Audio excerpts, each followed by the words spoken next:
Welcome to Bookingup as we continue our story of the miraculous journey of Edward Tulane, chapter 20.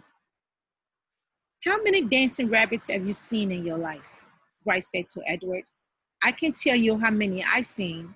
One, you. That's how you and me are going to make some money. I seen it the last time I was in Memphis. Folks put on any kind of show right there on the street corner and people paying for it. I seen it. The walk to town took all night.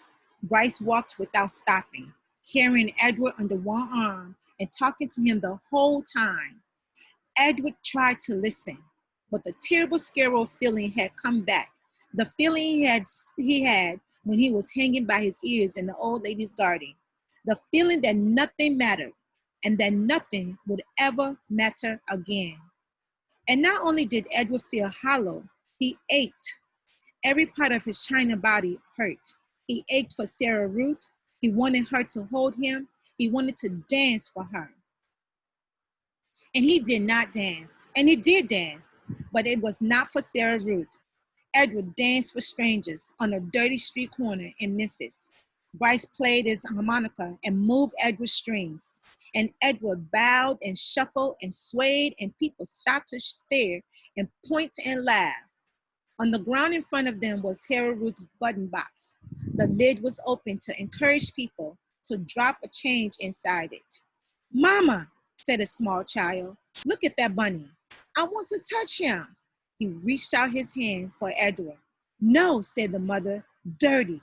She pulled the child back, away from Edward. Nasty, she said. A man wearing a hat stopped and stared at Edward and Bryce. It's a sin to dance, he said. And then after a long pause, he said, it's a particular sin for rabbits to dance.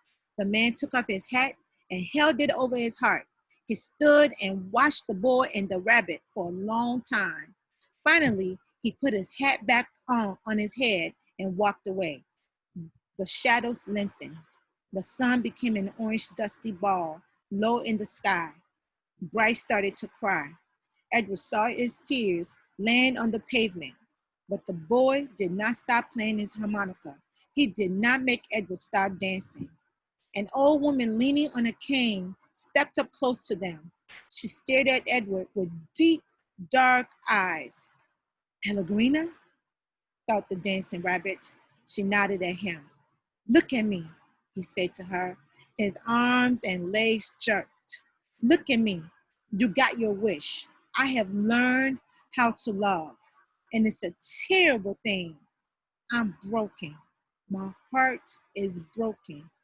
Help me. The old woman turned and hobbled away.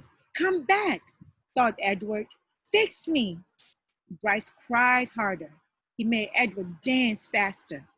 Finally, when the sun was gone and the streets were dark, Bryce stopped playing his harmonica. I'm done now, he said. He let Edward fall to the pavement. I ain't gonna cry anymore. Bryce wiped his nose and his eyes with the back of his hand. He picked up the button box and looked inside it. We got us enough money to get something to eat, he said. Come on, Jangles. Chapter 20, A Miraculous Journey of Edward Tulane.